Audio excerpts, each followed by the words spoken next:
Lady Ray, any advice for men who cheat?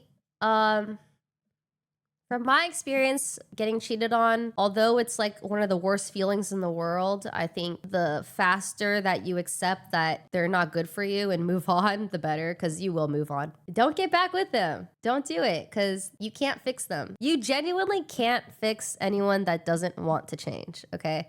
Trust me, I've tried. I've tried. Have I cheated? I've never cheated. I love a little too hard. When I fall in love, I kind of have like blinders on and I want to do everything for that person. Never cheated. But I have been cheated on in like 3 of my past relationships, but it's okay. I think that it happens. It happens. Once a cheater, always a cheater.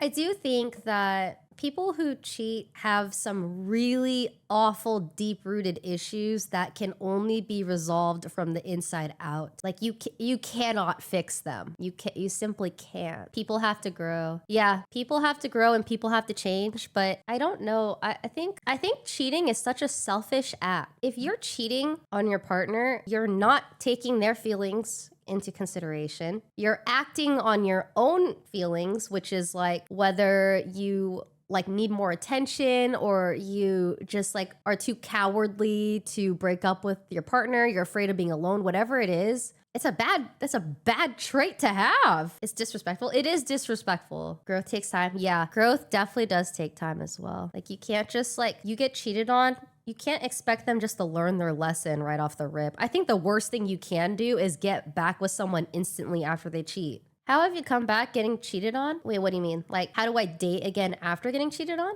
Admittedly, I was very, very codependent and very, very lonely. And it's really hard to leave a relationship when it feels like they're your only friend. And sometimes you feel like, oh, maybe I'm the problem, or maybe I can fix them, or maybe if I do this, they'll love me more, or maybe like if I didn't communicate enough. And then it's emotional attachment. Yeah, you get kind of attached to sometimes toxic relationships because sometimes it feels like it's better to be in a comfortable toxic relationship than to be alone. It's hard. It's really hard, especially if you've been dating someone for a really long time and you know it's not working, but it's terrifying, like knowing you don't have anyone else. It's hard to let go. It's also hard to just love yourself, you know? It takes time to learn to be okay with being alone and learning to love yourself. It takes a lot of time.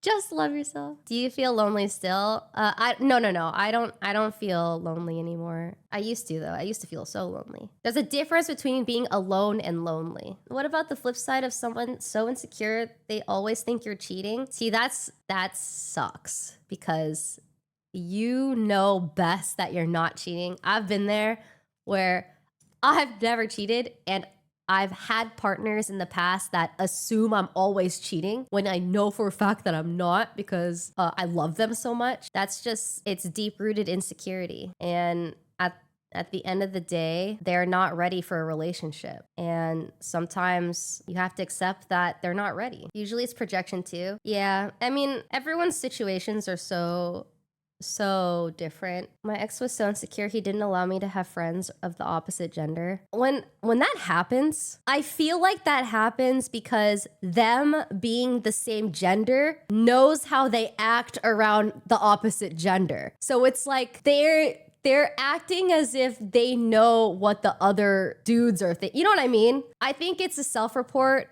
But also, they're not wrong. Sometimes some people will try to just be friends because they have a crush on you. Like, it's something to be cautious of. I think that it's a tough space to maneuver, like deciphering whether it's like, oh, or can we both just be friends? And like, what happens if one of the friends gets a crush on the other? Or what if the other friend gets into a relationship and then they like stop hanging out with the other friend? There's just so many different situations for that.